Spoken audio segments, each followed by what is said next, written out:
Live now.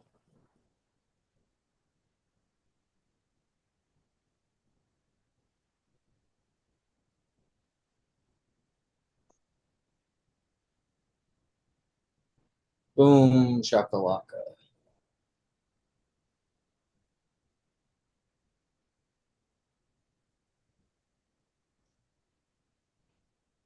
Okay.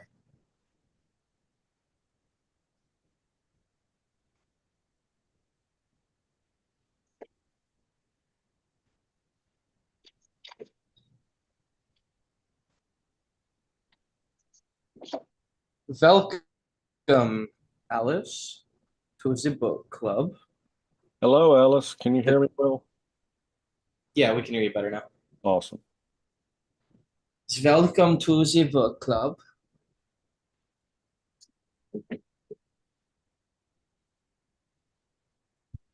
We are gathered here today to speak about Pimp.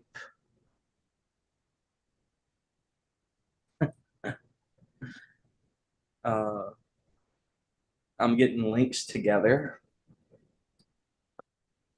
I'm so just that, verifying that we are live. yeah. We are gathered.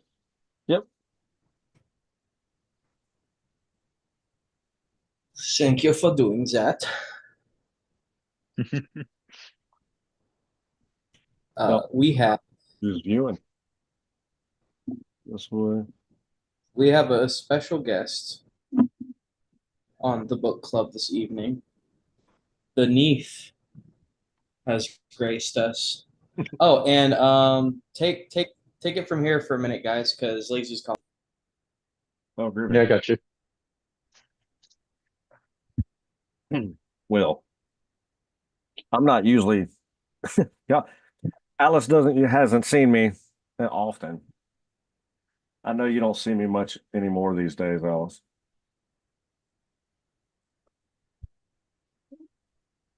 But Pip is I one guess, I read quite I some. guess, I guess, just to fill up space, I'm gonna say, I find it kind of funny and cool that like a lot of the stereotypes of a pimp, like, I feel like they just came from this book. Yeah, I mean, really, it's because that's one of the reasons why you can see the realness behind it. Because it's a business that has been going on since. I think that's one of the reasons I didn't really love the book. And I know I'm jumping in a little bit quick, but Good. that's one of the reasons I think I didn't love the book. I think it is almost too real. And I realize it was written so long ago and everything, but just the dehumanization Uh-huh. and the realism of trafficking in any way, shape, or form, because that exists. I mean, obviously it existed way back then. Right. But it still exists so much, and to me, it's so real that to me it was pretty disturbing. It was hard to listen to for I me. I can understand that. It's when I first went to read it, it's probably a couple of years ago, I think. Um, I actually approached it not expecting what it was as deep as that. I had saw a review on it that talked about how kind of similar to the art of war, it was something to be read trying to look at it as a business aspect. And if you viewed it as what he was trying to get across of how hard and direct, you know, business is, there was something on that level that could be taken out of it. And which I thought that was kind of strange when I saw that review. I said, well, that actually interests me more in it, other than just a story about a supposed pimp. But once I started reading it, I mean, from the first chapter, you're like, wait a minute, what am I reading? Am I reading this story? Is this a story I'm reading? You know, because he walks right off the cuff in his childhood and the abuse he had right off. I mean, first page. Yeah, absolutely. Um, and I know we'll get to it in the end, but I think there's a full circle by the time you get to the end of the book too. Yeah, I thought that was kind of interesting at the beginning, in the kind of deception of the person that he respected as his dad, as opposed to the person that his mom ends up with this relationship with, that really kind of drags the whole thing apart. I mean, yeah, that guy was brutal. Like the thing he did to that cat. Yeah. Oh yeah. Yep. Um, yeah, there's a theme here where all the pimps and hoes in this book have tragic backstories involving child abuse. Like, Yep. uh, there's a pattern there, you know. Um, the all of these people are coming from messed up backgrounds, and when you're dealing with trauma, you have a choice to perpetuate the wrong that's been done to you, or to stop the cycle. Um, and it is a choice, but it's not an easy choice. Um, that's not something that I can judge the characters in this book, but I did not live their experience. I haven't been in their position, so I can't say I would do anything different. Um, it is incredibly hard to read, Rusty. This is the second time I read this one, and I knew it was going to be painful. It is different, because we read Tender as the Flesh, which is brutal, but it's fiction going into it, and this is nonfiction going into it, which just totally changes it. I mean, And yeah, I how think to often your is like point, yeah, go ahead, you go David. on. No, you go on. You go I, on. You started first. I was I was just going to say, I think, the folks it is all rooted in child abuse. And I think that really kind of gets to the point of self image or self worth, and what you allow to happen to you, or what you allow yourself to be involved in, because you don't have a positive self image or self worth as a result of what happened to you when you were young. I think it's a very realistic thing. And like I said, I think that was part of the thing that made it difficult for me, was just the realism of, I mean, this happens every day, today, back then, and today too. So, Yeah, David. I mean, no, he pretty much said what I was going to say. Yeah, Or as I say, I was just going to say, like, how often do people eat meat? Well, human meat, but sex trafficking and men beating women, that's like every day. yeah.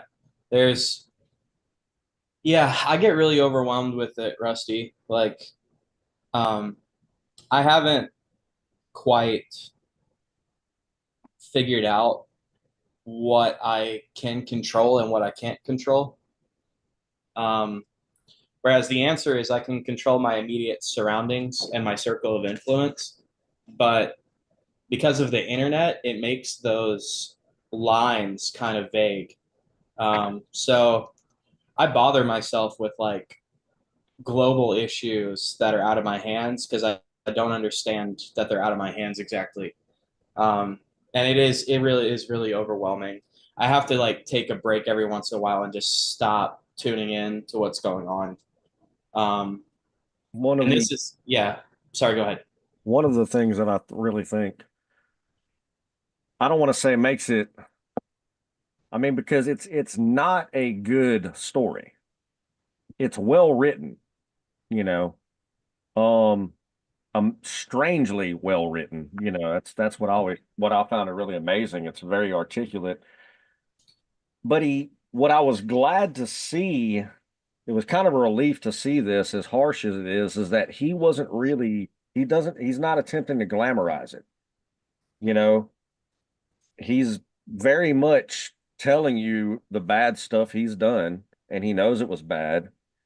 And this, it's a history. It's him talking about his past and what he had gone through.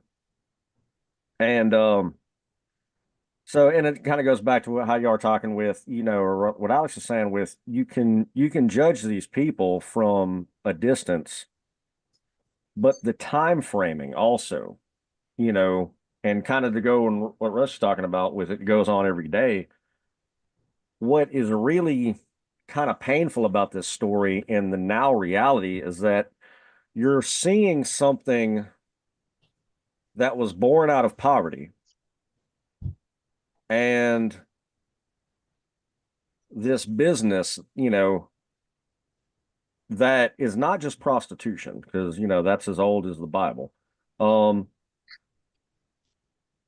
it's the exploitation of it. It's the trafficking, if you will, and to know that you're reading a history on pretty much the beginning of that in this country, you know, and to know through history and through colloquial, just what we know in society and what we learn as we grow up about that industry and how vast it got, and now how it's such a, for a while it was glamorized on the level of a pimp, you know, and then and even still today you have movements for appreciating or giving rights to sex workers, but what this really does is it kind of separates all that and shows you it doesn't matter if it's, exploitation of somebody for prostitution, exploitation for somebody for addiction. It boils down to methods of exploitation of an individual based on their weaknesses and their past. And it kind of seems to go hand in hand because the people able to do that the easiest have gone through it, so they can recognize it. So it's really, I agree, it's a very difficult read, but I think it's, I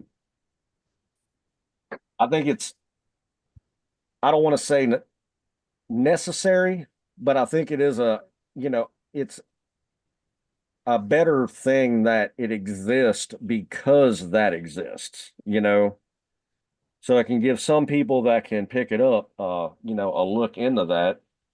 And who knows? I mean, somebody might be on the level of that thought, not even that harshly, but, just kind of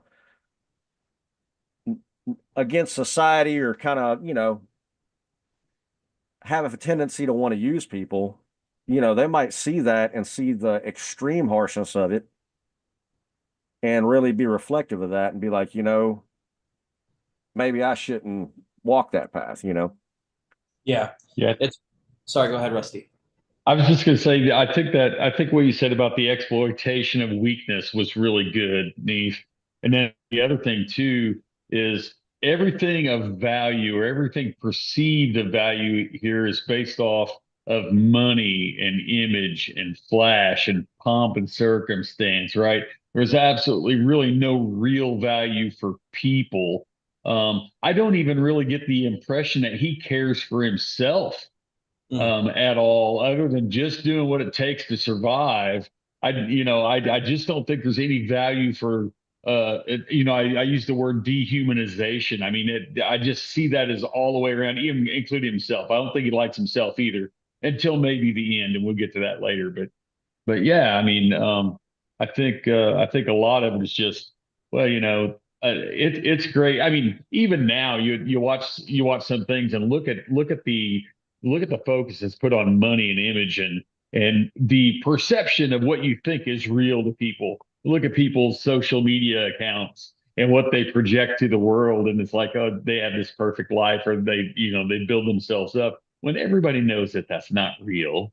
Everybody knows that everybody has issues and everything else, but I think there's a lot of pomp and circumstance. I mean, they really like to beat their chest and lick big. Yeah, absolutely. Um, yeah, I think this kind of stuff is important in the sense of um, like historical documentation, like uh, like a record, right? Like the record of these events. Like it's important that we know history, right? Uh-huh. But it's not easy. And I don't necessarily think, I do think there's a lot of practical wisdom in there, but although I don't, um, it should be optional reading, but like, let's say extracurricular reading. I find it more defensive wisdom as being able, it teaches you a lot of things to be able to recognize, a lot of dangers in the street to be able to recognize. The only offensive, you know what I'm saying, wisdom is not necessarily good. You know what I mean? It might be effective, but it's not good. Yeah, morality almost doesn't even come into it. It's Right. like uh, At all. Got the yeah, whole business idea aspect where they're saying, if you look at it as learning business, because has no moral, really. Yeah, I And mean the competition for stables, right? With our stables, and they're trying to steal property. We're talking about property or animals almost, right? We're trying to steal somebody from somebody else. Um, and I thought that was kind of interesting. And going back to your exploitation of weakness, Neef, I think something that was really wild, and somebody else will maybe have this quote exact. I paraphrased it because I listened to the book, I didn't read it. But there's a quote in there somewhere that says pimps are basically just like the prostitutes, only the roles are reversed. So yeah, that exploitation of weakness, man, that drives right home to the pimps too, right? uh-huh. yep. A pimp, it's sweet pulling uh, Iceberg's coat. He's like, a pimp is a hoe to a hoe. Like you get your scratch up front, and uh, yeah, before you fuck, and you And flip the game, which which is like, really means I think before you that's give them anything, before you give them any recognition, sex, because the which is whole like, idea is to trick them into thinking that they are kind of your girlfriend, you yeah, know. which is kind of like this is practical. Again, morality does not come into this, but this is practical information for not just like pimping, but for um, like male female interaction, which is if you chase a beautiful woman, she's used to being chased.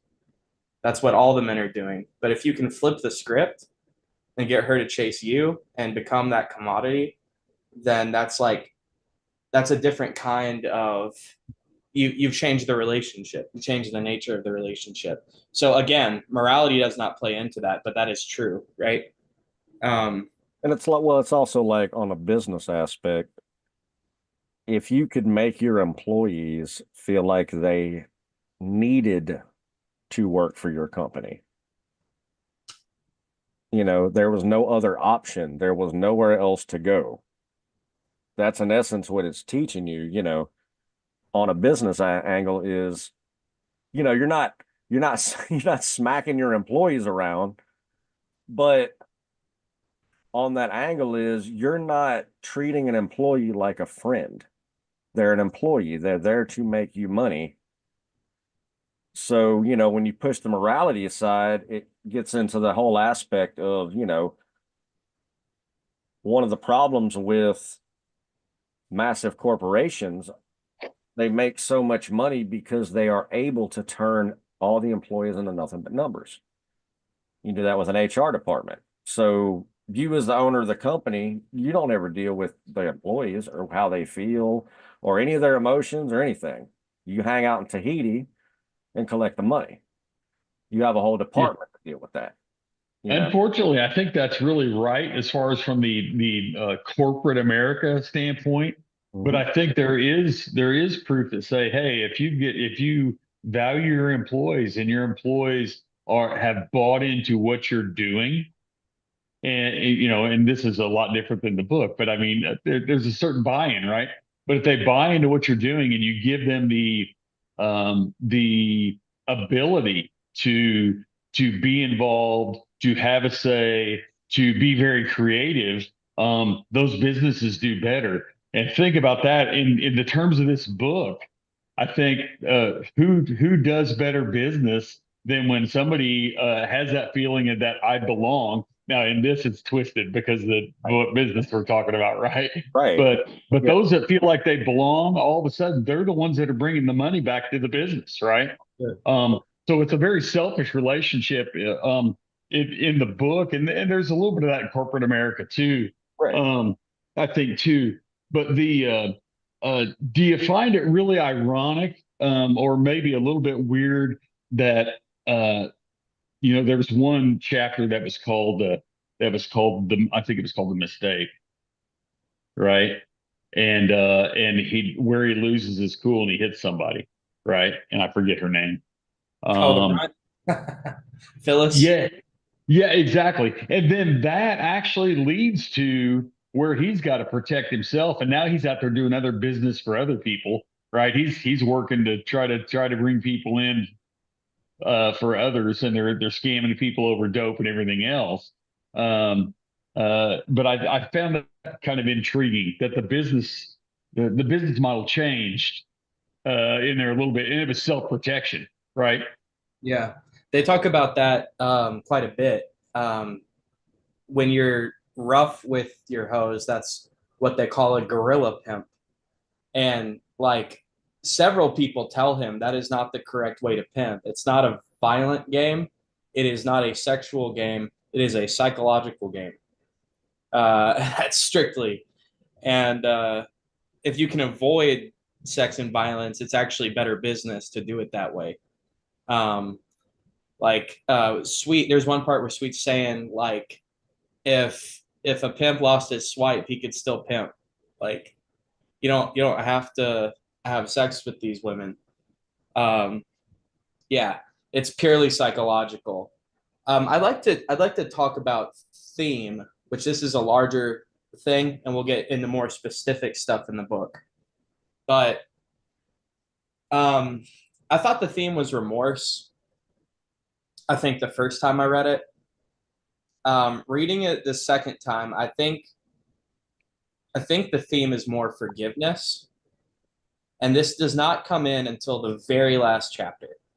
The book is not about forgiveness, but the way that last chapter, when his mom's dying, she says, "Forgive me. I didn't know what I was doing." Like those are some of her last words to him, and they make him, completely dissolve. He's just in shambles, and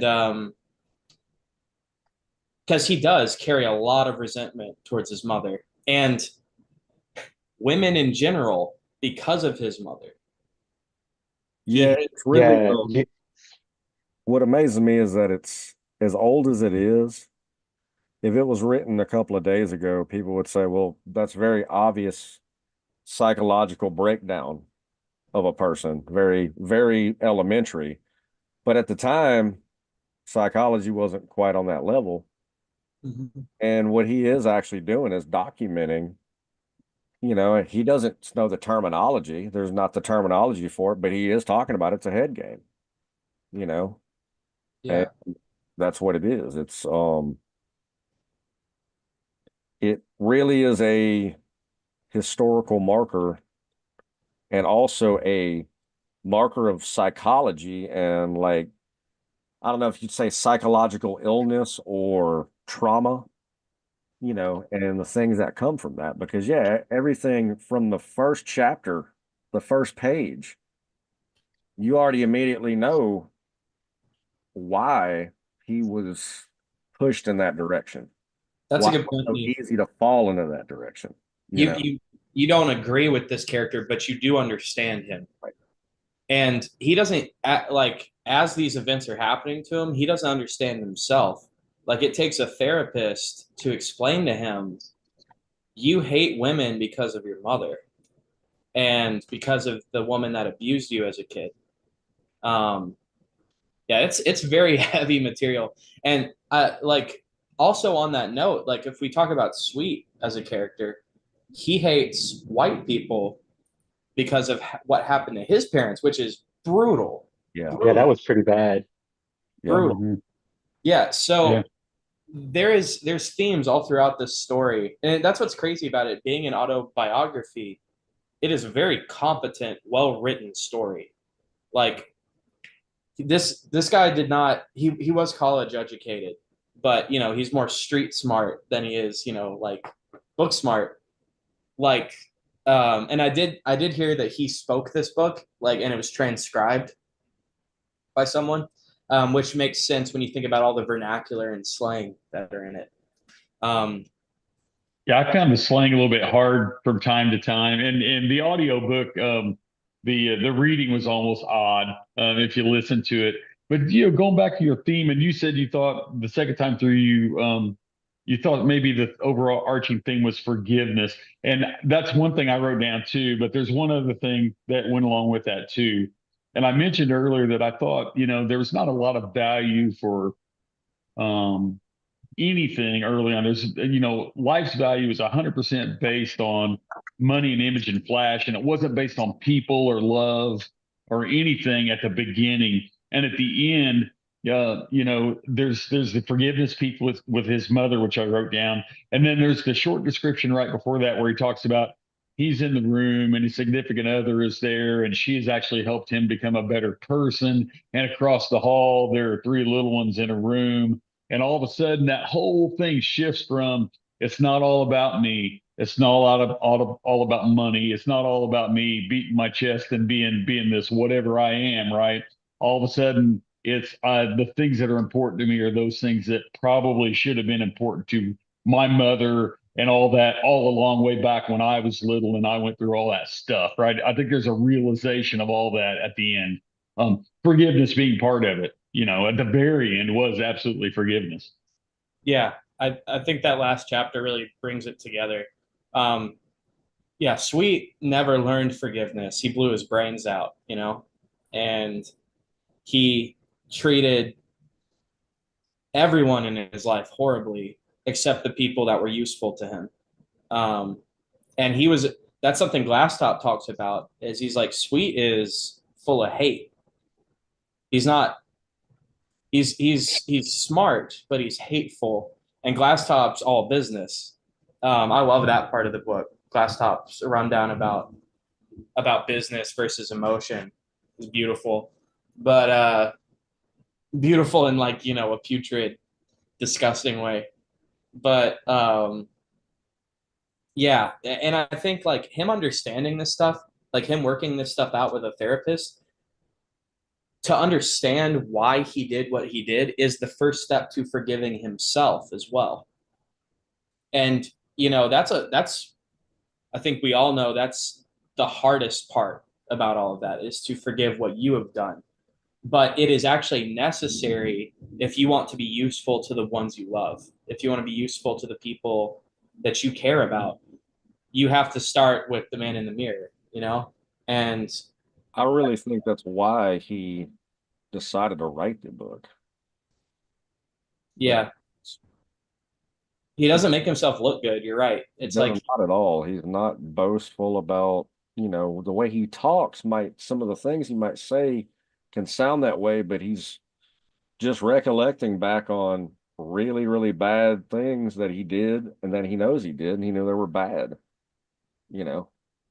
yeah, he's also admitting to like, when he finds Phyllis again, she's slumped over, and he comes very, very close to pumping her veins full of, killing her. And Yeah. that's an admission of guilt. Like, that's a crime he did not go to jail for. That he's like, basically, like, I was this close to killing her in cold-blooded murder. She was unconscious. And there's nothing glorified about that. Like kind of like Neif said, he knows he was good at what he did, but he also knows that what he did was wrong. Interestingly enough, he would have killed her if he didn't look out the window and see somebody running across the road. That's the other thing, Rusty, is he didn't have like a change of heart. Like, in that moment, he only did it. He only stopped because he knew he would have gotten caught. Exactly. Yeah. Oh man, what a fascinating, horrible book. It's very good, but it's very, very dark. Good book with a horrible story. Yeah. A good, well-written book of a very, very horrible story. That we know this is happening today. And we know, yeah, on mass levels and you know, even less personal, if you will. You know what I mean? Oh, just straight up, like not even not prostitution the way we would think about it, Right, but like slavery, like human trafficking, like people going missing and never being seen again. right. Exchange to buyers. So Like when you see busts happen and they get umpteen to, 70 people or kids or something out of somewhere, and you're like, damn, that wasn't like the cops prostitution sting you watched in back in the 90s where they busted a few Johns here and there, or picked up a few of the prostitutes and filmed them talking shit. No, this is a completely different level this shit has grown to. yeah, that's a good point. It's actually way worse now. Yeah. This is like very this is and like uh genesis of this.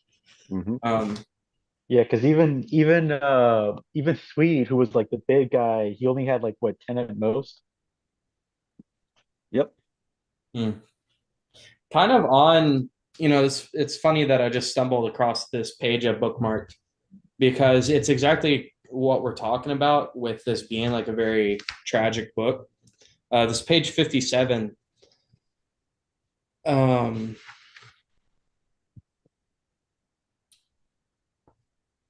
I don't know who's talking here.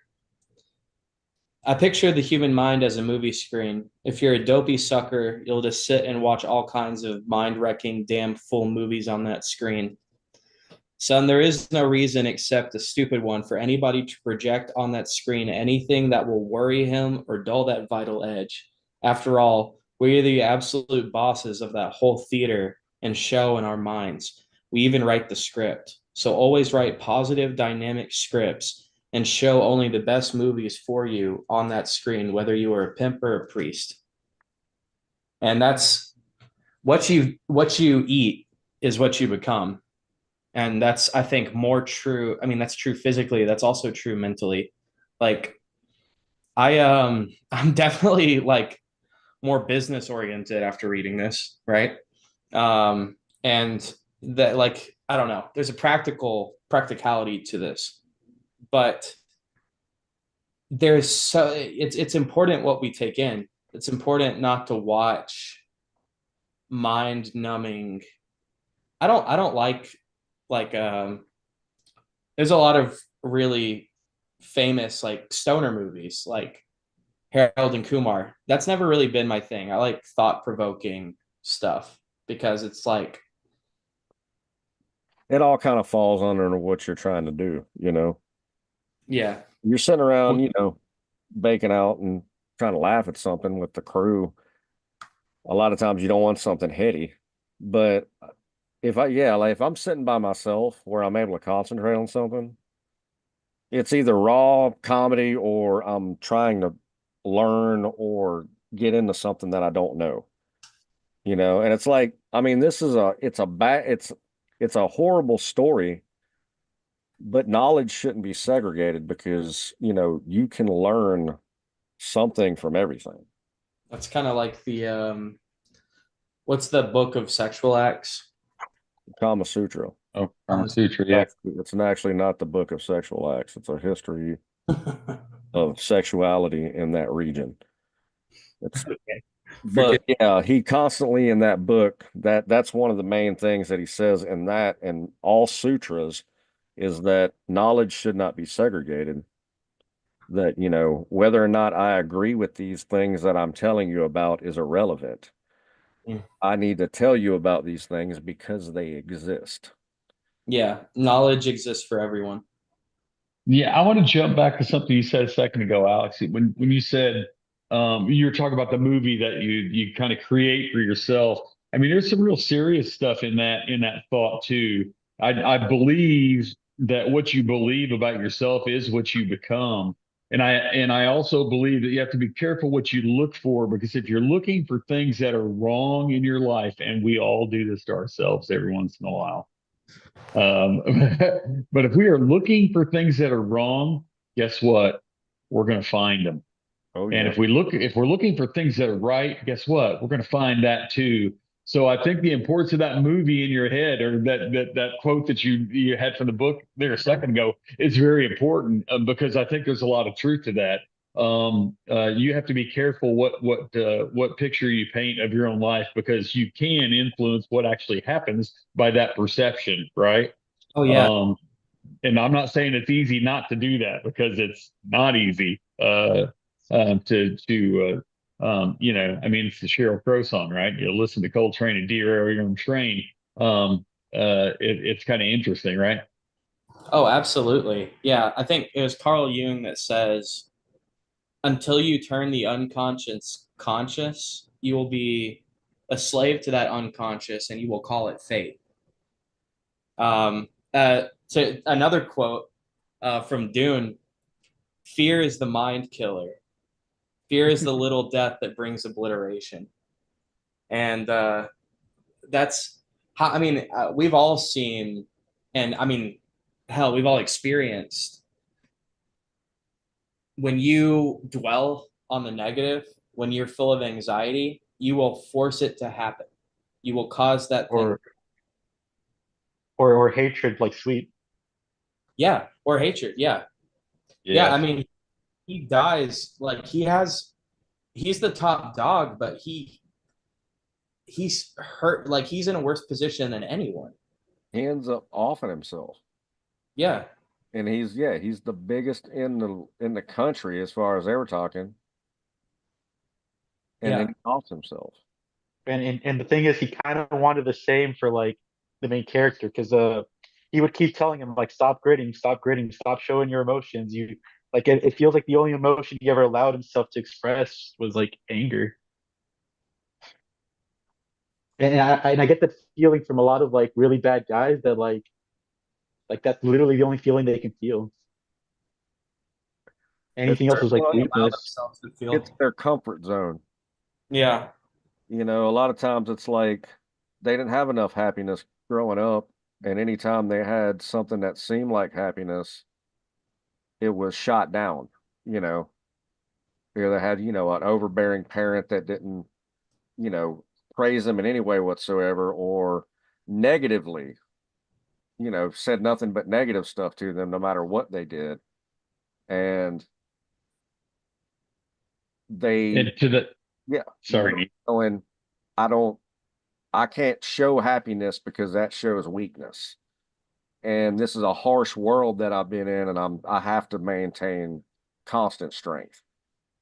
or let's twist that totally around. Let's twist that. Let's stand that on its head for a second, Neef. Yeah. Think about people that think about people that the only attention they get as a child or as a young person is negative attention. And a kid gets negative attention, and all of a sudden, if that's all they get, right? If that's all they get, that they relate that to, I have to do certain things to get this attention, even if it's negative. And I get this attention, and I think there's a twisting of that. There's the only experience I have of quote love, even though it's really not love. The only thing that I have is that experience is I got attention from them when they abused me. I got attention from them when they did these wrong things, and that twists the whole perception in this case of the main character, right? He's got a twisted perception of what life, what love, what all those things are because of his experiences as a kid, right? Yeah. So I think that whole thing when you're young, if you have those things that you experience, and that is the only attention you really get. And once this dude showed up and kind of took his mom a different direction, he was in a bad place, right? And the only attention he got is either something that was negative that he got from them, or something that he provided himself by being out and trying to do something. Yeah. So I don't know. Interesting concept, I guess. Yeah. I think of iceberg and sweet as kind of like two sides of the same coin because iceberg was abused by like in a power dynamic by a woman when he was a very young kid, sexually abused, taken Mhm. advantage of. And his mom left the man that he thought of as a father, like the only real father figure he ever had. And He was absolutely in love with that dude. He said yeah, that he was just Yeah. head over heels about him. and that guy ended up dying from grief, basically. Um, and Well, his mom did him wrong, didn't she? Wasn't that yeah, how? Yeah. oh yeah, they robbed him. I'm pretty sure. Yeah, Yeah. That was a kind of a setup. And they, took everything. Yeah. yeah. So and yeah, so I mean, it makes sense for him to resent his mother and subconsciously resent women and see his mother in women later on in life. So there's like this if he can't hurt her, because he doesn't know that he hates her, he thinks he loves his mom. But Well, so you so he also have can't. that dynamic that, he learned that this good man who came into his life, that he was a complete positive, this was everything great. Not only did he didn't just leave, he got driven away and he got taken advantage of. So Iceberg learns early on, even it doesn't matter if I think this person is good or not. I can't be that way because even my own mother would take advantage of me and send me out, and I will end up like this dude, and I can't end up like this dude, even though I love that so much. And I think that's part of the twisted turmoil, which turned what could have just been depression into like heavy duty hatred and, you know, more abuse. Yeah, when I'm gonna get kind of personal here for a minute, but like that hits close to home because um my dad cheated on my mom and was verbally abusive. And as a kid, I resented my mother more for allowing it to happen, for staying with him, for that weakness. Like I resented her. Um, and I just think it that dynamic between like a son and the mother is like a whole thing, and like the dynamic between like a girl and her father is kind of that's a big thing. And I say that because it's contextual to what we're talking about. Like that's just something that happens in children. But I have a great relationship with both my parents now, and my parents have a good relationship with each other. I just say that for the context of like that is a common trope psychologically. For the yeah, it I mean, happens. yeah, especially for this book. I mean, even the idea of a pimp, there's like almost like a weird abusive parental like father figure role to it. Yeah, Yep. That and then like even though there's an abuse situation there, there's a certain amount of protection there, right? Yeah. mm, That's part of the angle, it's like it's kind of like racketeering when, you know, the shop owner opens up and it's like, "Hey, I'm not your enemy, but there's a lot of but you could have enemies. I can keep them from you. You should pay me." It's the same kind of angle. It's like, "Oh, hey, you can't be out here by yourself, girl. You need somebody to protect you." You know.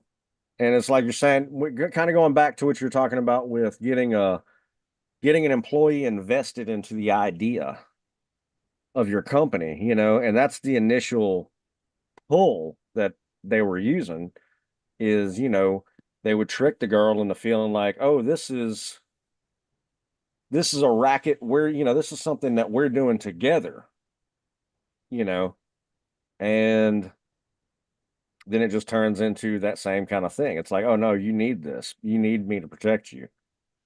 You know. Yeah.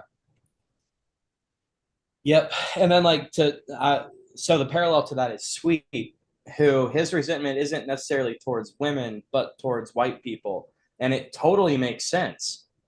Like, there has to be a degree of, in our society, we have to chastise wrong behavior, whether it's socially or legally. We can't allow murder and theft and violence. But to try and judge a person is not fair because he is absolutely a product of his environment. It's Right. like that is not his fault that he is the way he is. It's It's his fault the things he does, but yeah, why he is like he is isn't. yeah. The trauma that he has is not his fault. What he does with it, we all have agency, and I think it just really goes to show that I have this idea that being immoral is stupid because you cannot possibly understand the negative impact that what you do does. You can't, because what that will do will cause a chain reaction of like a butterfly effect of negativity forever, forever. And, um, we all have to stop the cycle. It's every person's obligation to not return the suffering that you've been granted. And it's not easy to do, but And that that's is, the whole idea of karma, right, Alex? I mean, what you put out in the world comes back to you, right? yeah, Um, and that's exactly what you're saying. yeah. And I think this is like Rusty, this is like a day-to-day decision. It's not like you make this decision once in your life. It is a continuous decision to be a good person or to be a bad person. And like it's never too late to change that. You can always, and that's, I think, to bring it back to the theme of this book, he spent his entire life taking advantage of people, but yet he still has a family and has people that love him. It's never too late to do something good. So do you look at the ending and say, well, there's redemption?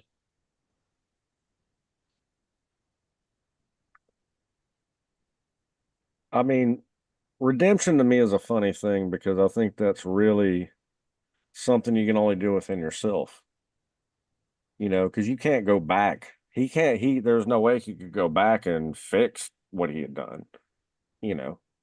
That's a And tough Right. that's the whole thing, I always felt, that's what I always really felt with the whole no regrets idea. It's not like um no regrets is a prideful thing.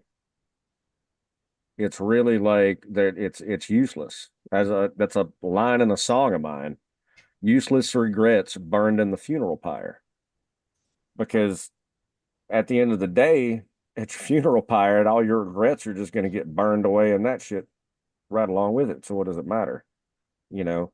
And if you're happy with where you are right now, everything you've done in the past, both good and bad, is why you're exactly where you're sitting right now. It So brought you to here. Yeah, that's a good point.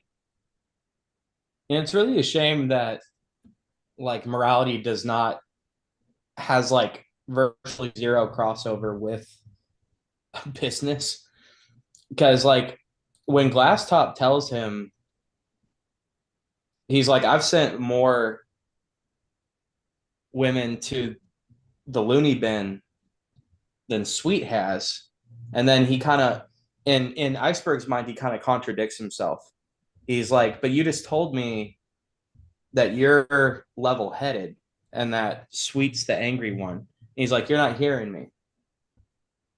I sent these people to the loony bin logically. And he explains to him, he's like, once a whore gets to a certain age, she's going to look at the younger hoes in the stable and realize that her grip is slipping, that the con you've sold her on, that we're going to one day make it big and I'm going to marry you and we're going to start a family, she's going to slowly realize that was a lie and that her chance is slipping. So what she's going to do at that point is try and scare off all the other hoes, and that will do one of two things. It'll either work and she'll get what she wants, or it'll work and she's at least fucked up your situation. So what Sweet Talk or what Glass Top talks about doing is he gets them hooked on heroin and then starts messing with their heads, forces them, he literally makes them go insane. And at the time that he says that, Iceberg says, man, that's so cold and fucked up.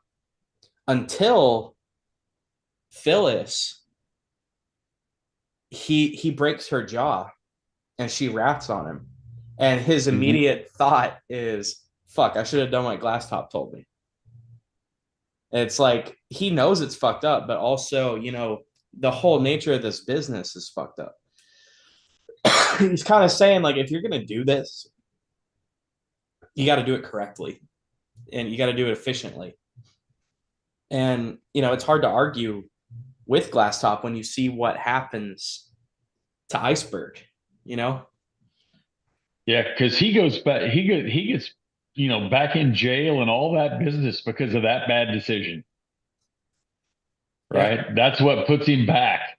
Mhm. And you know, and so out of all the crappy stuff that he's doing in the business, right?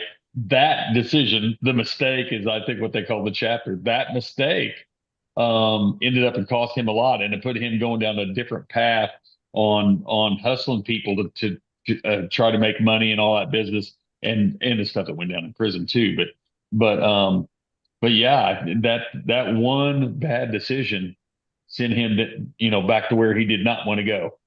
Right. Yeah. And all these like hard pimps, they look at like the women that come out of these situations too. Like there's several women that are resentful to men because of how they were treated. Like all the ones, I think there's two or three times where they call it the Georgia, like the Georgia con, where the girl is just trying to use the guy and manipulate them, and he knows that's what's going on. Like whenever they're using sex or love as kind of a bait to get them to be the sucker instead of like, and like it takes a lot of effort on his part to flip it around and make them like subservient to him. And it's like it's a lot of hatred. It's a cycle of wickedness and hatred.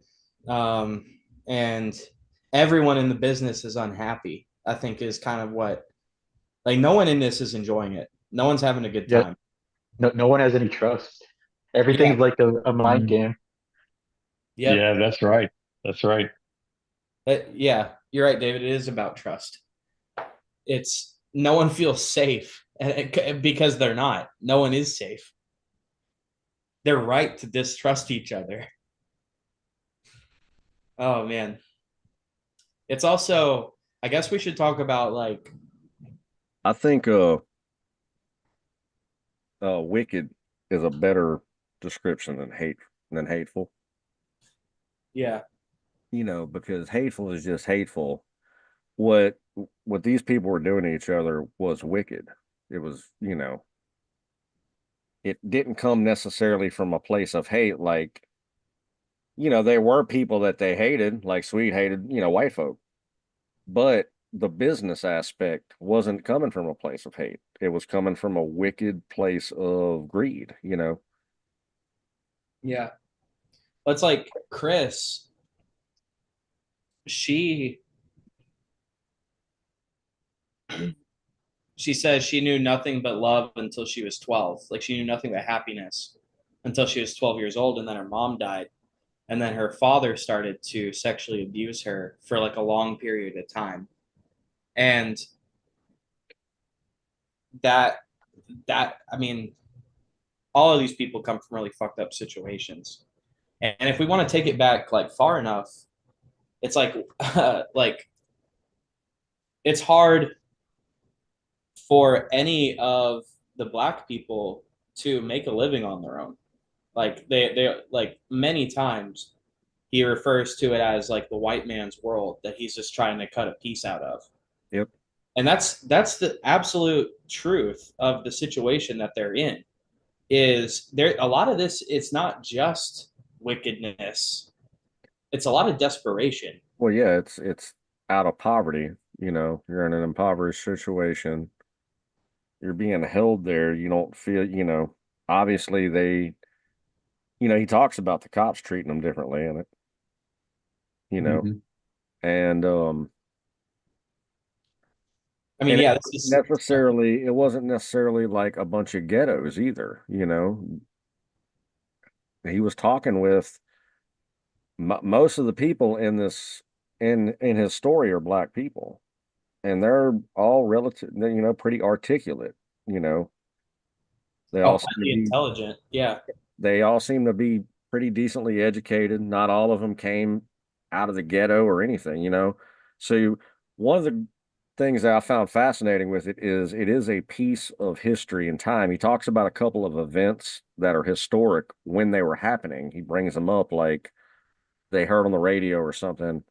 I can't remember exactly, Pearl but Harbor. do what? Yep. Pearl Pearl Harbor. Harbor. It talks about the war being over, right? Some of the Stuff different like things. that.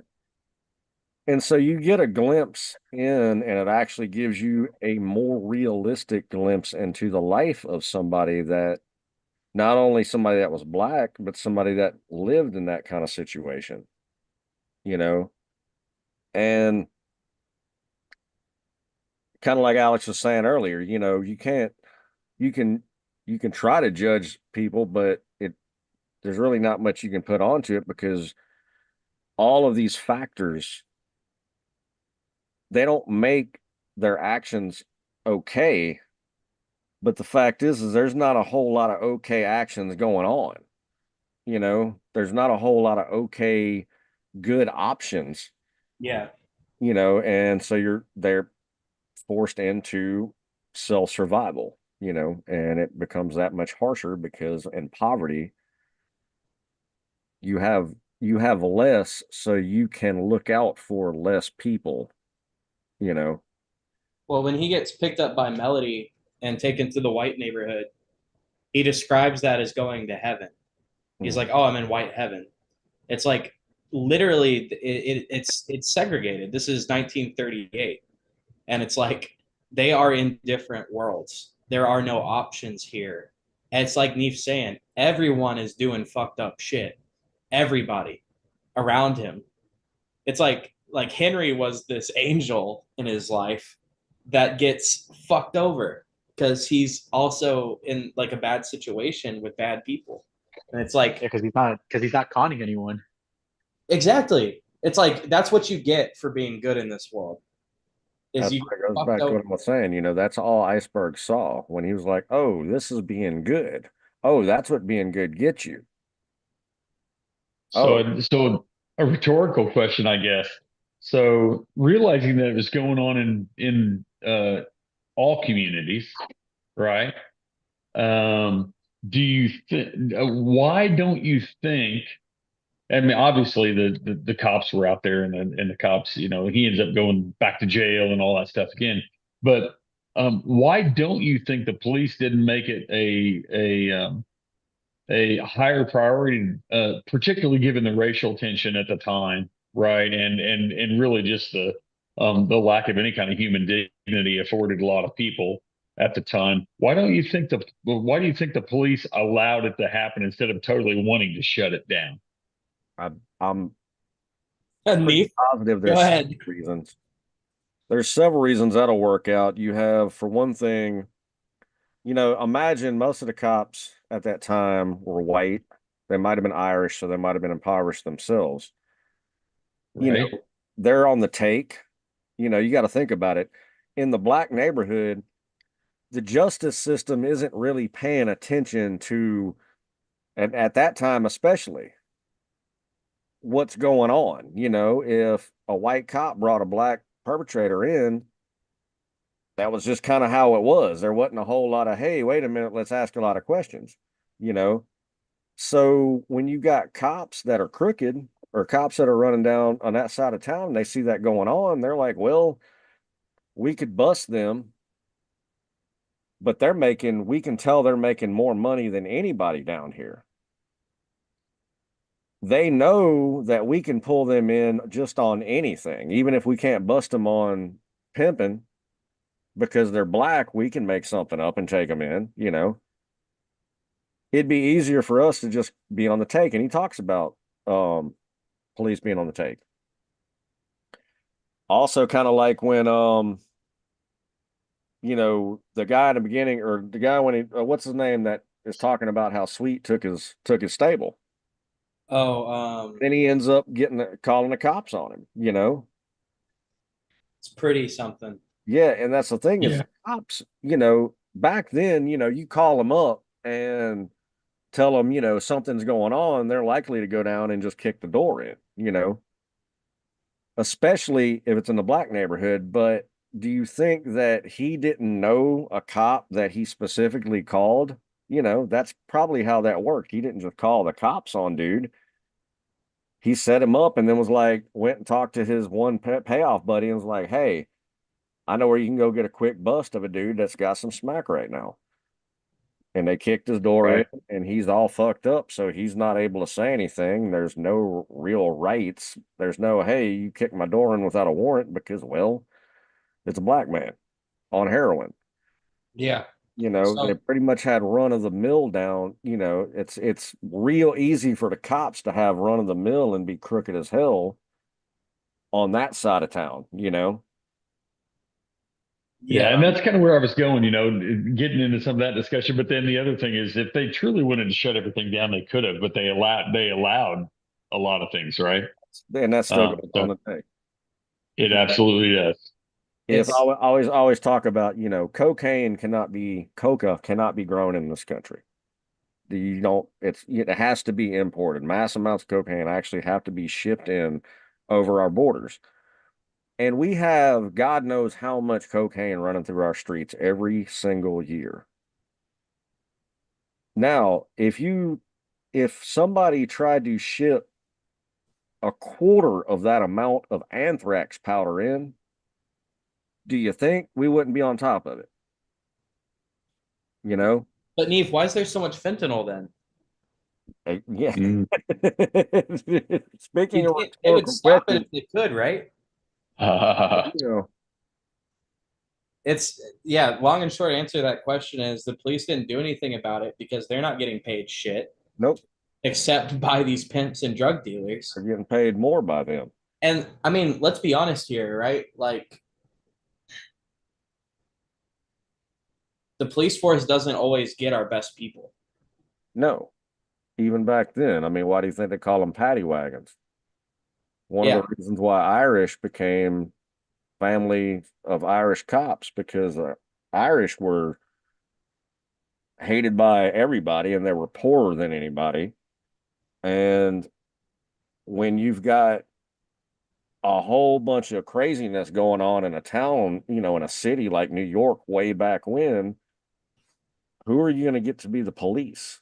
You got to find some poor motherfuckers that really need to work, and they're pretty crazy. Yeah. They're it's pretty not like they're wild and they're rough and they're used to being. Yeah, and that's why that became a kind of a thing and that's why they call patties, paddy wagon full of big Irish dudes that are going to come down and handle everything because it's gotten out of hand. Yeah. Not because they want to and they're like have a strong sense of justice, but again, lack of options, right? That's the thing. Limited options given the environment. They go to these places to try to get work. They get shunned out and beat up. So they're like, well, I'm going to work to come down and beat the crap out of y'all. It's a big gang. Yep. Gang and the government ain't no different. That's Jane's addiction right there. Gang. And I mean, if you look at how gangs operate, it is a system of laws like a government. The It is there mafia, are rules and laws to it. the Italian mafia is that's what they speak on is they are a military operation. That's why they have caporegime and they have captains and they have um underbosses. That all is based off of the old Italian army ranking. And that's how they look at it. You watch any of Godfather, he talks about his consigliere, who they switch and say, well, he's not wartime, he's a peacetime one. And so they have to switch because they need somebody that knows how to deal with wartime. And in the mafia, that means they're having a problem with another family and it's all out, you know. So I mean that kind of goes back to the art of war being used as a business manual. You know, that's what, speaking of whose fault it is for everything, that was what Donald Trump did when he wrote The Art of the Deal. That's what he was referring to as the art of war. And a lot of people miss that because the art of war, if you go to any business college, they will tell you, go read Sun Tzu Art of War. It will teach you about everything you need to know about business on the level of people, of, you don't do this, you do this. And so Trump came out with the art of the deal. Yeah. So Neef, I'm going to have to read that, The Art of War, because you were talking about that on Saturday when I was over there, and it's like, all right, so I've never read it. I'm going to have to. Oh, there's several audio versions of it, and they're real easy because the way it's written is not. It's a teacher. It's the master just breaking things down. Yeah, like different sections are Very different technical. sections are different Very lessons. technical manual, but it's There's no written. narrative. Would It you say seems a little more pretty because it's old world, but it's really very technical. would you say David? I mean, it's more so the same stuff. Like it doesn't have a narrative. It's more like just individual like lessons. Yeah. So even if you don't read the whole thing, just taking specific like lessons can still like benefit you. Yeah. And there is a lot of stuff that you can apply to business. And then there's also stuff like specifically about like terrain and like actually combat. Yeah. Which actually that I can also be applied to business. Okay. You just have to think. Yeah, you just have to do it the right way. But yeah. Yeah. And that's kind of the thing is he gets so practical with like uphill, downhill, if it's raining. That kind of shows you when it boils down what that on the business side, what that is really kind of supposed to teach you on a business side, because he didn't write that to teach people business. But the idea of treating business like combat, manufacturing, distributing, all those things, weather and transportation is a massive impact on your ability. So if you've got, if you crank it way back, I mean, hell, even now, if you're delivering goods to the top of a mountain, you got to make sure you got trucks that can pull it. And then if it's the snowy season and there's a lot of snow, you're probably not going to get as many products to the stores over there. And if you look at that like war, it's like, well, are you going to send your army up to battle in the middle of the snow on the side of a mountain? Well, if you do, you should probably send more earlier, and it's just that very like, wow, that's kind of common sense, but you don't think about it because we don't live in feudal times and have to worry about putting soldiers out there with spears, and how much enemy's food we can take and not to siege the local town. So this sounds like there's a lot of strategy there. What do you think that as far as this book goes, what do you think about do you think there was much forethought or strategy put in from the main character here, or do you think it was much more happenstance? really, I think he kind of is telling you what he learned. I don't know that he really looked at it as a full applied business thing, you know. Um, because it really seems like he did it more therapeutically, because it doesn't seem like he's really trying to teach you how to pimp. He's almost Yeah, steering you away from that world. he And had a mentor or two, but he was kind of winging it too, right? right, right. But I think what people could pull out of this on the level of, and that's why I'm saying it's not necessarily good things, when it comes to it's very harsh business strategy. When he talks about one of the main things he gets told, there's three kinds of people in this world. You're either a trick, you're a hoe, or you're a pimp. And when you think about that, in the world of business or consumer, you're either the consumer, the manufacturer, or you own the damn company. Yep. And if you're the owner of the company, you want the most from the manufacturers and the workers while giving them the least. And that sounds very harsh, but when you're thinking numbers on a business scale, that's exactly what it is. If you pay your workers too much, you don't make enough on the back end, you know? And And I agree that you've got those three roles. I think in today's world, you got another one too, and mhm, you're the product. right. Well, Right? Because think about the data, and I don't want to go down this rabbit hole, but think about the data that's involved when we're on social media or whatever Oh, else, right? The sure. things that we look at, and all that data is collected, and your information is the product, yeah, right? And then they turn that right back around and use it to sell you, well, It's right? kind of like if They- there's a free app that you're not paying for as a consumer, it's probably because you are the product of a business.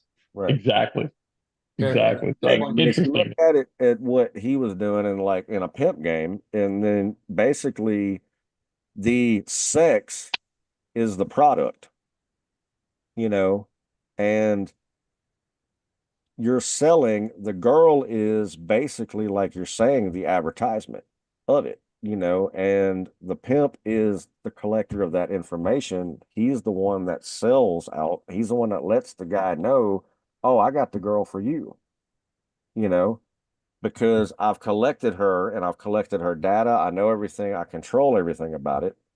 That's my employee. So I control how my employee sells my product.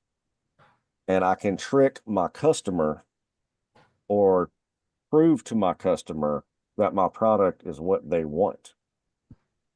And how the product is presented. What did you think about the discussion of what he thought about prostitutes that worked in houses versus hey, I'm going to get mine out on the street? What did you think about that? That was really wild. It's kind of like when he talks about the different types of pimps too, It's, Yeah, and if you, the way I see it is if you just pull that off of the top of what's going on there and add another business over it, you can kind of get the dynamic, but it tends to be very harsh. That's why I say the corporate world, when everybody's turned into numbers, and I mean, people make that colloquial thing, I've hoarded myself out to this company, because they feel like they're every bit of themselves every single day of their life has to do with pleasing this company that gives them their paycheck, which they don't feel is enough, but it allows them at least to pay their bills, keep a roof over their head, and get them just enough by. And that's kind of what business in the American world, and that's why I argue all the time, it's not a real free market. We're so regulated that the government is designed, we're so taxed that if you follow all the laws, it is desperately hard to grow a business from the ground up. You actually have to skate tax laws, get an accountant, figure out things where you're not necessarily breaking the law, but they're finding loopholes because and then all at the same time you've hired somebody, you know. So it just makes it incredibly hard for an individual to doing it the right way because the full 100% correct way, you're getting taken for a ride. You're getting pimped by the government, you know? I don't want to harp on this too long, but what you guys are just talking about got me thinking, like, when I was a kid, we used to go knock on people's doors to sell them the Bible. You know, not actually sell them a Bible, but like sell them on the Bible, sell them on Christianity. And it's like, who's the customer here? Because it's like we're not getting paid for this, but we bought into this idea. And it's like that's a crazy religion is a crazy machine. That's a crazy business. Is like because we were the hose. We were the I guess really the product. But or the distributor of the product, I guess. I don't know. Yeah, But I like mean, y'all were basically the hose, and the sex that you were selling was the Bible. yeah. And really like it's yeah, it's also weird because it's a recruitment. We're not asking people for money, you know. Yeah, that's a crazy Well, business. ultimately you are. Yeah. Okay. And I don't want to throw the a blanket over all religions, right? Because there are what we're going to perceive as good and bad in a lot of different things. Um, Sure. but ultimately, if you recruit, then you have support, and that whether it be financial or or or um, or moral support, right? I mean, you as you recruit, you're gaining support. You're gaining that stuff.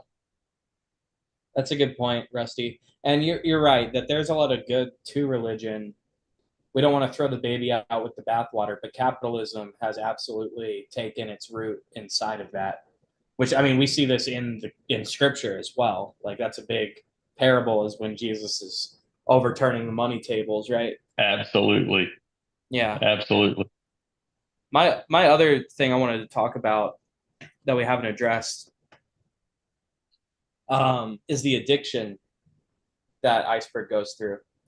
Mm. Um, Yeah. he tells himself he's like, "Oh no, I'll never bang heroin, but I'll bang some coke." And he tells Chris, he's like, "Banging cocaine is amazing because you can't get addicted to it."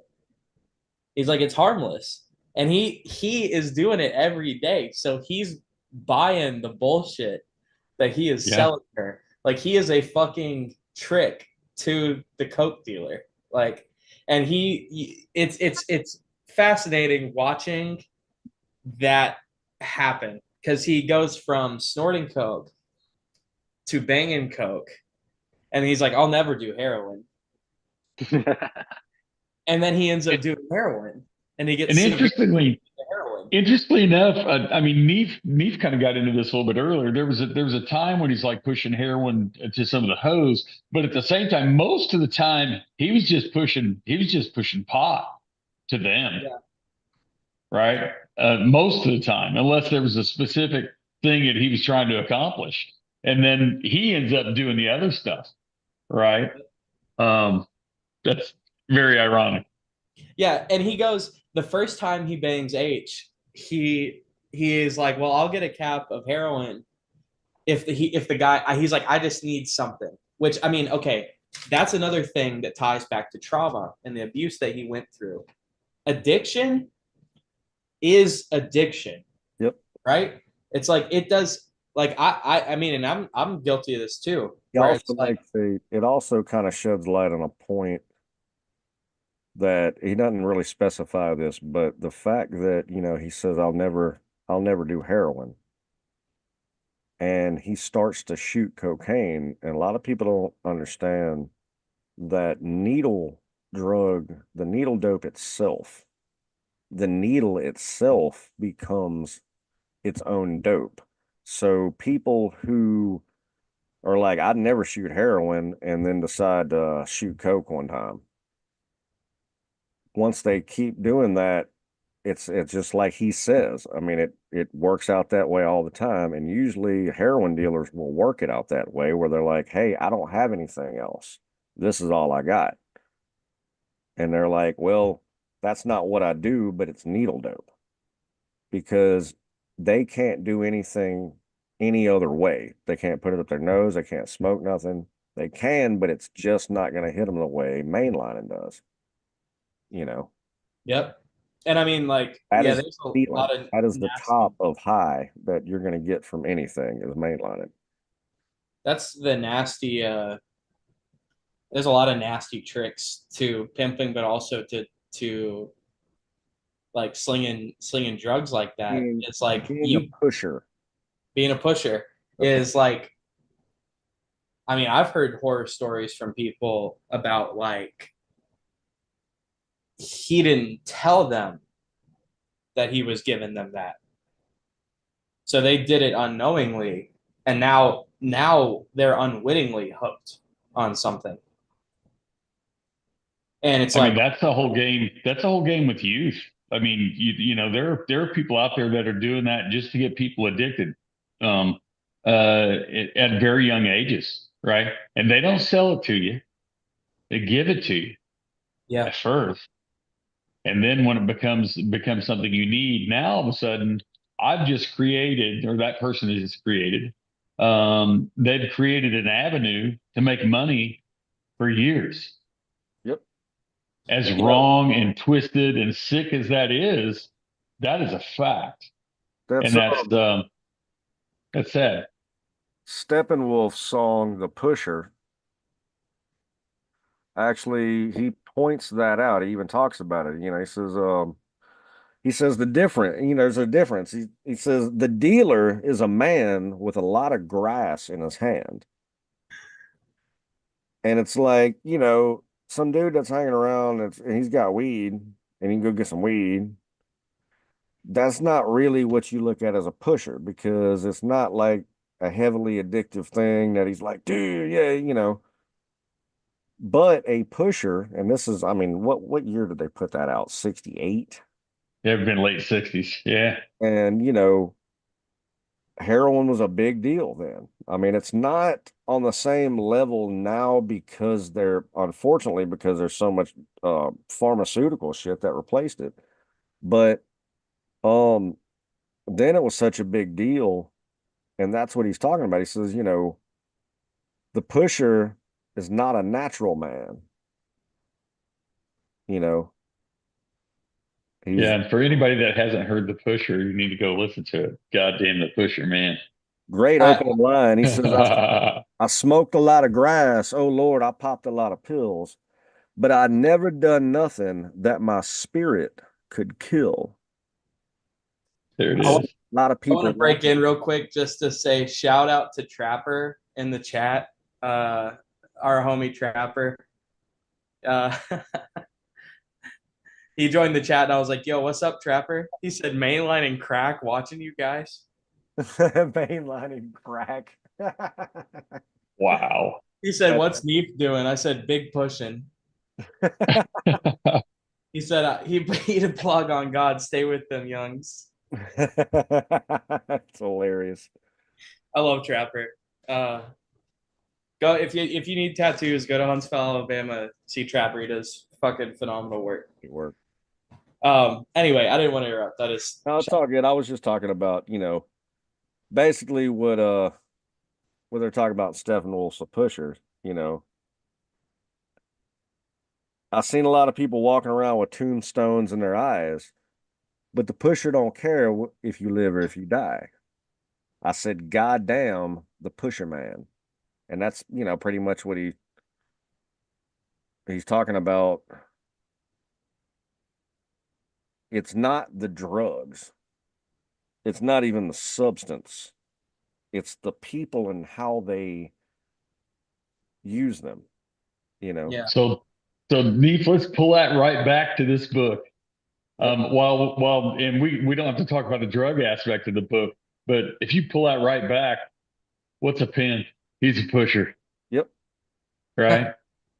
He's a pusher. He's convincing. The government's the biggest pusher of Oh all. yeah. Well, a pimp does it kind of two ways. Government regulated dope. Well, he convinces the hoe that they need him and they're part of this whole thing, But at the same time, he's also got them convincing Johns, or even him convincing Johns, that he's got them taken care of, and that's what they need. You You know, need this. and I I mean, got something you need. right. And that's the thing is people can be addicted to sex just like drugs. I mean, as a matter of fact, one of the reasons why heroin is so addictive is heroin, morphine in general, the reaction in your brain, it releases a lot of the same chemicals that are released during sex. And it that's one of the reasons opiates will kill sex drive. People get strung out on them and they don't have sex drive because it's not needed anymore. All those endorphins, everything are released just with the dope, you know. So you have instinctual things that are keeping you from wanting to stop, you know, and that's one of the reasons why it's such a powerful substance, you know. It's also one of the reasons why it's one of the most used and manufactured by pharmaceutical companies. You know, opiates and methamphetamines, or amphetamines, not methamphetamine, but amphetamines. That's all you hear if you go sit in a pharmacy for 20 minutes. 90% of the damn pills that get handed out up there are opiates or, you know, speed. Adderall is amphetamine, straight Yeah. up, you know. I There's people that walk around proudly saying they take that, but you ask them if they do cocaine, they go, "Oh, hell no. yeah, for I they're don't not do doing that. drugs. I'm prescribed this," Yeah. but you That's get a how my generic parents form were of it too. and it says amphetamine. The government dope is some of the worst shit you can get. The pot used to be really good back before it was legal. Government weed was really, really good. The pot used to be good before it was legal. I mean, that's kind of in general too. Everybody got really good at, oh, I'm the best blood in the blood. Yeah. But yeah, I just to pull back real quick. I think the way his addiction works in this book, it's like a tale as old as time. It's stair stepped. Like when he finally does heroin, he's like, he's got this addiction is like this hole in you that you're just trying to fill with anything. And everyone has their own drug of choice, but it's like, and that's based on trauma. That's based on hurt that you have that's unresolved, and it's a void you're filling. It can be alcohol, it can be sex, gambling, and it can be drugs. Food. Yeah, it's anything. It's Right. any, and the way he stair steps it is so subtle, but like if you understand addiction, you see where it's going. Like he goes from snorting coke to banging coke, and then when he does heroin, he's like, I'm gonna go get some caps of cocaine, and if he tells himself if he doesn't have any cocaine, well, I'll get a cap of heroin. Then he leaves with 5 caps of heroin. So he tells himself it's okay for me to go get 1 cap, and he ends up leaving with 5 because he's already broken his rule, right? And then it's all over from there. It's fascinating to watch that decline. Um, Man, what a fucking brutal book. It was interesting. It was hard to read for me, or hard to listen to for me. I know that. Yeah, I can imagine audiobook version of it might was is pretty heavy duty. Yeah, it definitely was. It definitely was. And like I said, I struggle with the trauma stuff kind of conveyed early on and the abuse early on, and then just the dehumanization of everything. I think I was challenged with all of that. You know. Yeah. Well, I wonder if you pulled up next to anybody at the stoplight listening to the audiobook and they were like, what in the hell is Yeah, that's Yeah. actually that's interesting, Rusty, because on the back of this book, I don't know if I told you this. there is, because there's so much slang in this, there is a 4-page glossary of just The audiobook has that as well. At Oh, the end, really? it goes in and it has the definitions. It reads the word, tells you what it means. Yeah, absolutely. It's there. And it's kind of necessary. Like the first time I read this, I'm like, what the fuck are they talking about? Because this Yeah. is 40s Chicago slang, pimpin' slang specifically. Yeah. It's awesome. And it's part of my permanent vernacular now. Yeah, Like, we're bringing some of these terms back. weed is definitely gangster. I need to smoke some gangster. Gangster. Smoking some gangster. Because I like the term girl. Girl, yeah. You know, that actually didn't change. They added white to the front of it. White girl's been that's been for years Been a thing. Yeah. for a term Mhm. for coke. So it cracked me up when I saw that they just used to call it girl, you know. Yeah. But the fact that they called weed gangster is just so crazy. But I'm like, we need a new term for it now because all the legalization going on kind of like killed the thrill of it. So Yeah, it's just so boring now. gotta, no, Yeah. I'm gonna smoke some gangster. I'm like, what? We've been going for an hour and a half. Is there anything else anyone wants to bring up that we haven't discussed yet? uh, just kind of a quick thing. That whole melody scene was crazy. Oh yeah. Oh yeah. Yeah, we haven't touched on that at all. Uh did not age well, that scene. Yeah, the floor is yours, David. What are your thoughts on that? I felt like out of the entire book, that was like maybe like the least necessarily needed part. The only part that I felt was crucial to it was kind of like that the ride getting there, that whole like experience of him, like you said earlier, of like him going from hell to heaven. Yeah. But then like I don't know, it just felt more like a gag chapter Yeah. where Well, like the punchline was just, oh, Melody's trans or whatever. one thing I do think is also important about that is this is either like late 30s, early 40s when that took place. So it shows that like trans people have existed forever. This is not like a new thing that's happened. Yeah. So I mean, yeah, that's relevant also. Um, Mhm.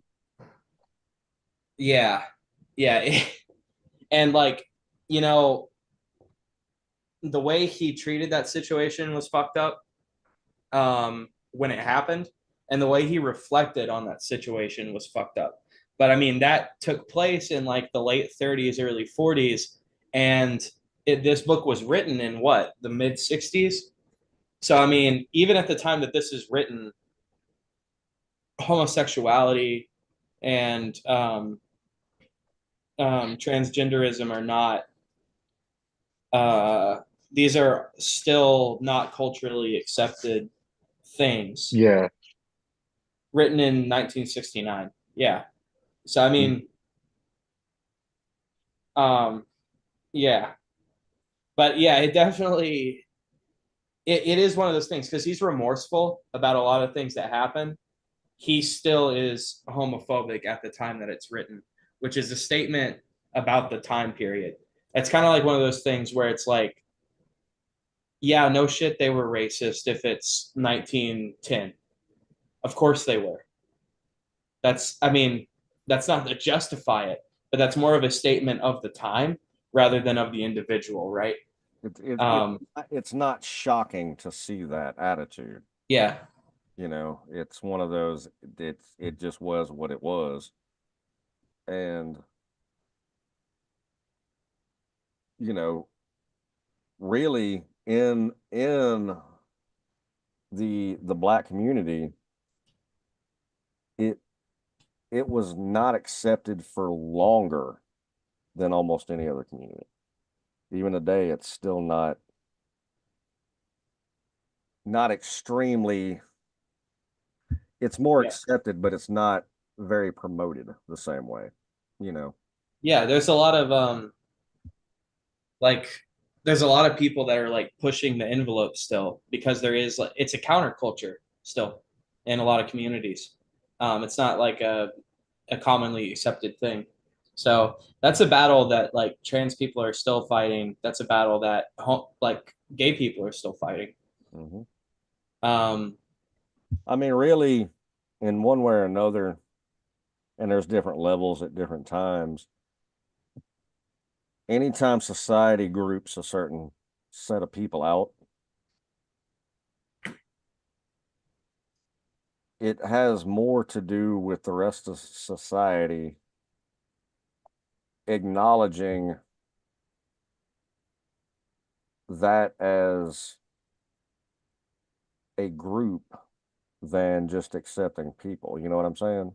yeah, It Yeah, like I agree with that.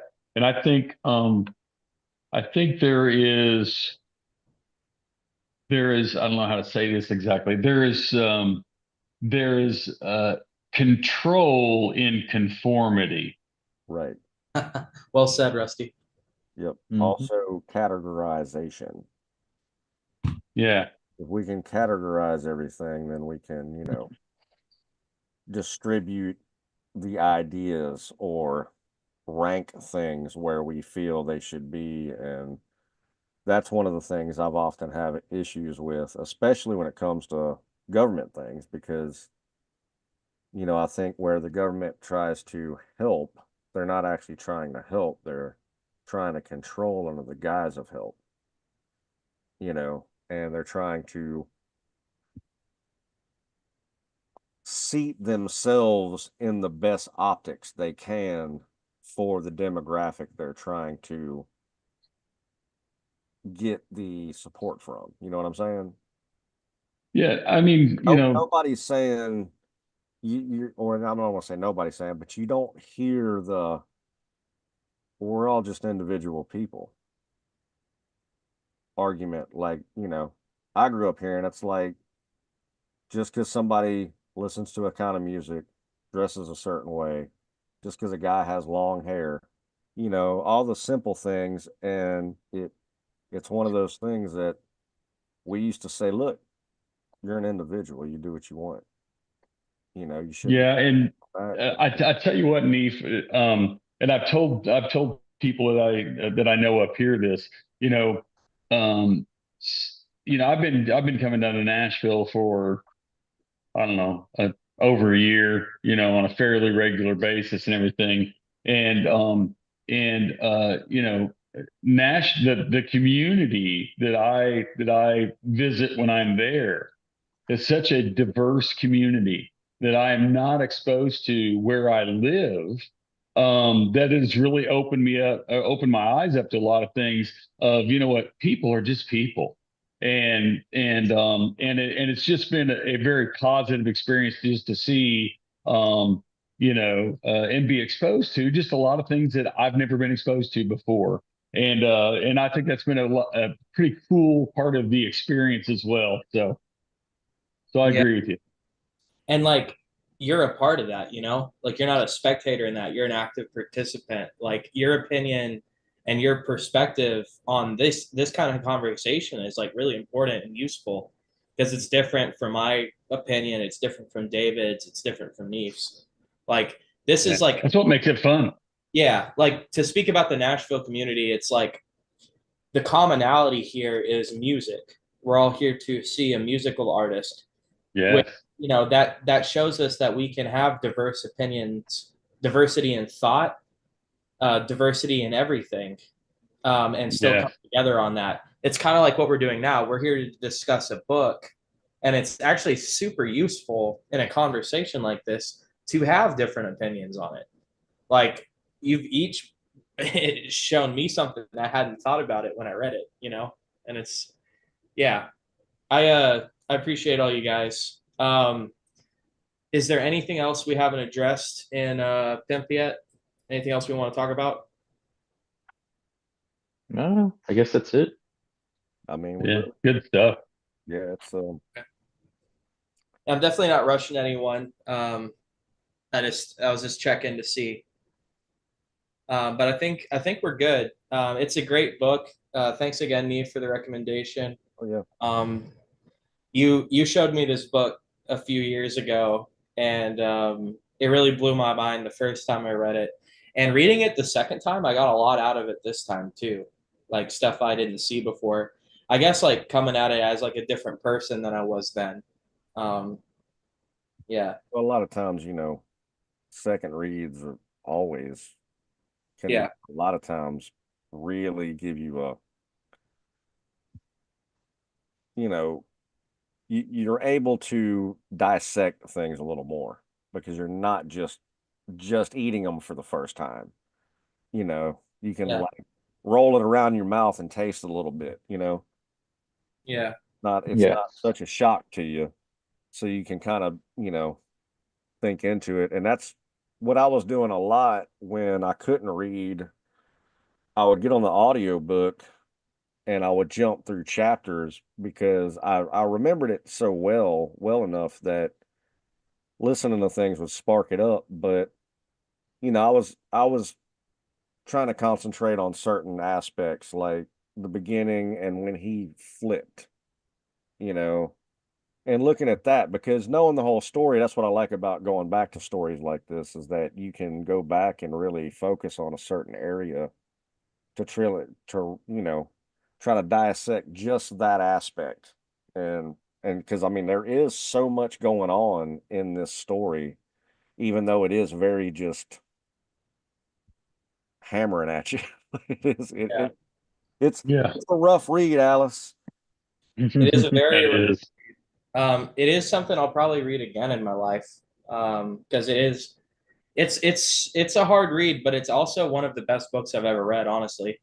Um, it's a very competent story. Like for an autobiography, it's kind of crazy how competent of like a narrative it is.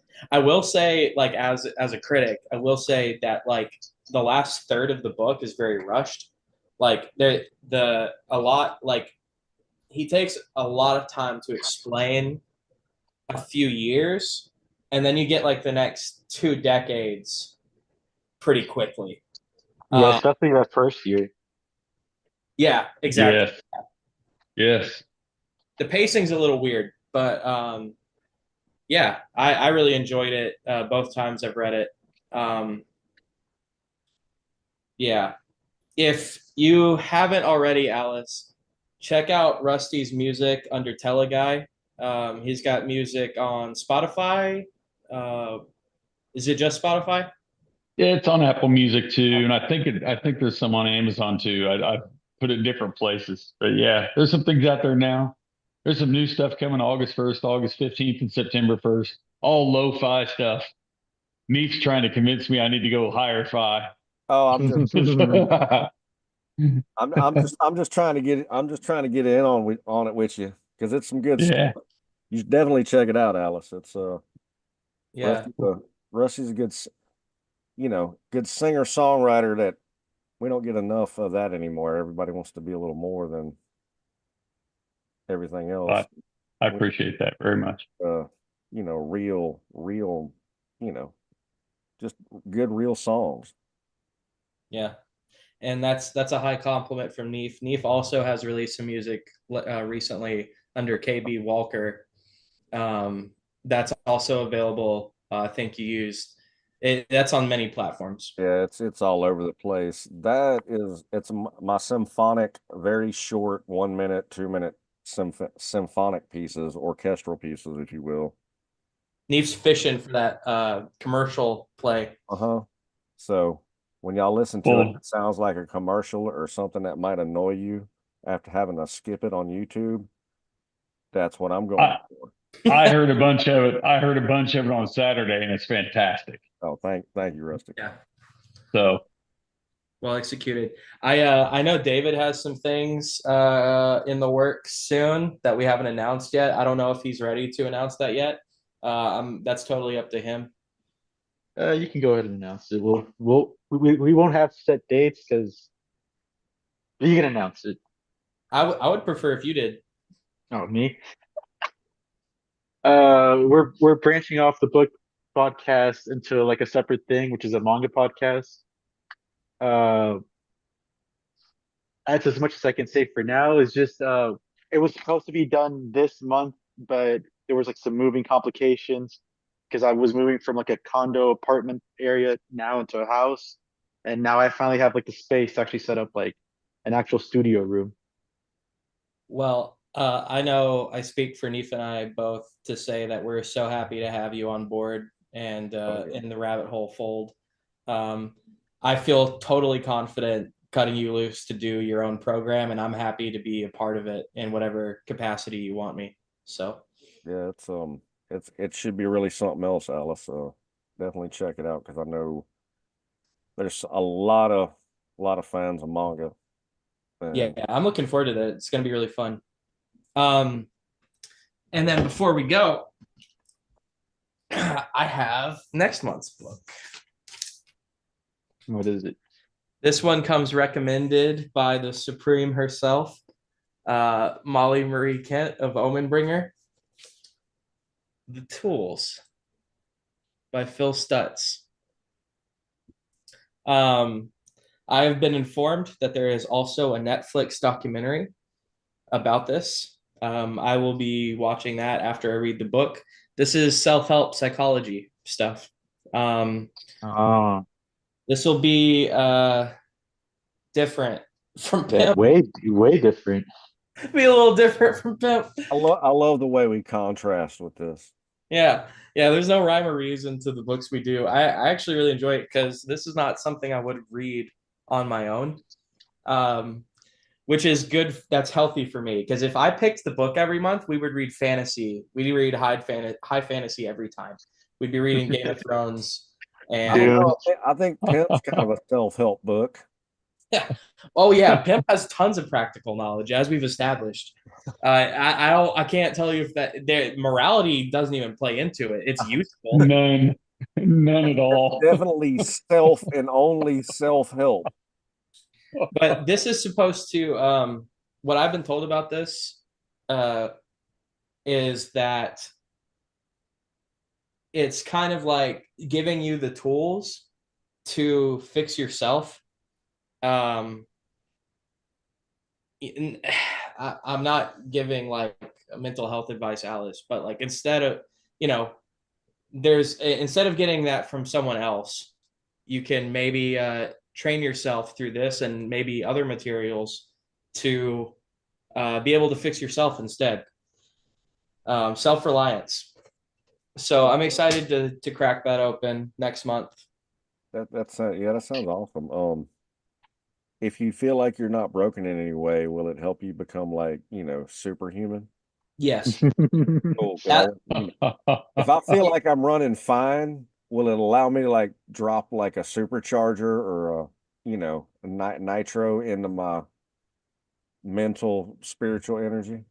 yes, I will say that definitively. It will give you superpowers. Awesome. Awesome. I'm down. Yeah, you heard it here. I mean, that's hoping that there's nothing broke in me. Oh, There's well, only Jeff, there's only one way to find out. You got to read the book. You gotta read the book, baby. For me, broke thing that's a day-to-day evaluation for me, Neef. Probably 25 minutes before we went live tonight, I told Alex, it's like, oh, I don't know, Alex, I'm not doing too good today. And he said, whatever you want, man. I said, no, I think I'm going to feel better when I get on here. And I was right. well, man, we love to have you. You're a very important voice in my life and to this conversation. So Well, thanks I for love being here. It's awesome. likewise to David and Neif as well. I really value y'all's voice in my life. So Oh, yeah. and that concludes book club for this month. Thanks for joining us, Alice, and we will see you when we see you. Bye. Thanks,